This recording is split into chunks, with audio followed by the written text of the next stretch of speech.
So how likely is it that politicians, government officials on the local, state, and federal level, if not directly involved or at least complicit in this activity, in return for either money, political favors? What do you think?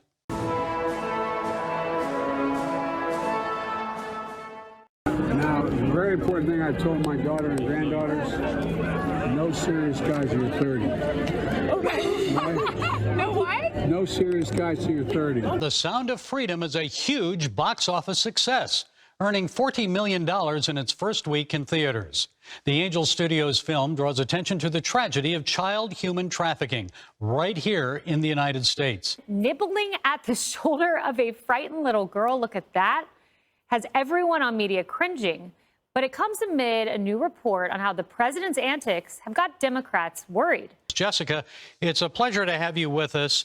Now, I know last April in your testimony before the House Subcommittee on Immigration, you said the Biden administration has implemented a policy that incentivizes the illegal entry of unaccompanied children into the United States. It's facilitated their exploitation and abuse. And Florida Governor Ron DeSantis, of course, describes it as the largest human smuggling operation in American history. So just how bad is it, Jessica? Hey, Bridget, how old are you?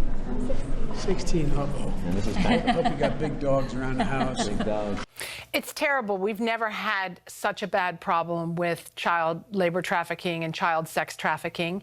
And it is enabled by the Biden administration's policies of catch and release at the border, and then the relocation of the migrants to their destinations with almost no questions asked, no monitoring of what's happening to the kids after they're let out of government custody, and no vetting of the people to whom they're released, and no enforcement at the workplace to detect child trafficking, no incentives for law enforcement agencies to try to disrupt these truly evil rings and individuals who engage in this trafficking.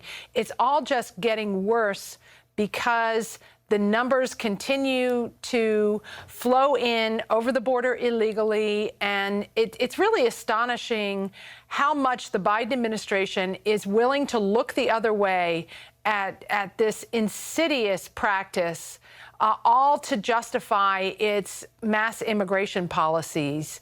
There is so much that could be done.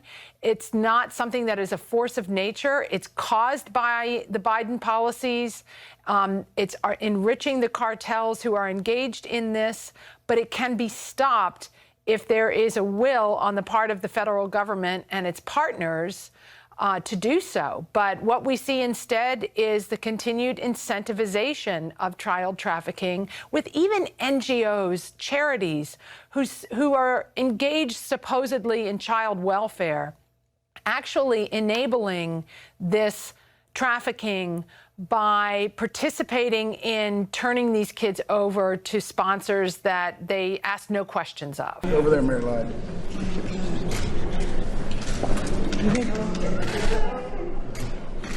In Mexico and other countries that look the other way when it's coming through their country, whether it is the employers in the United States in the case of labor trafficking, or the people who are participating in the abuse of these minors in sex trafficking. So how likely is it that politicians, government officials on the local, state, and federal level, if not directly involved or at least complicit in this activity, in return for either money, political favors? What do you think?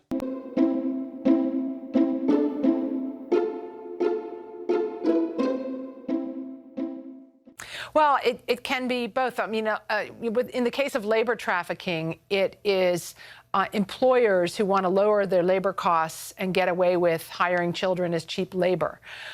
In the case of criminal gangs who are trafficking girls for commercialized sex, I don't know that they're making political contributions, but they certainly are causing problems in these communities and using extortion to enrich themselves, which they then use to corrupt public officials to look the other way at this. But there are some states, for example, like Florida, that are trying to crack down on this and refusing to participate in the Biden administration's scheme to relocate all these migrants into Florida. They're not going to allow the smuggling. They're investigating the NGOs that are involved in some of this and the criminal enterprises that support it with fake identities, false employment, fake labor contracting companies, people, the criminal gangs running the prostitution rings. We can crack down on it. Florida is doing so. Texas is doing a little bit as well at the border.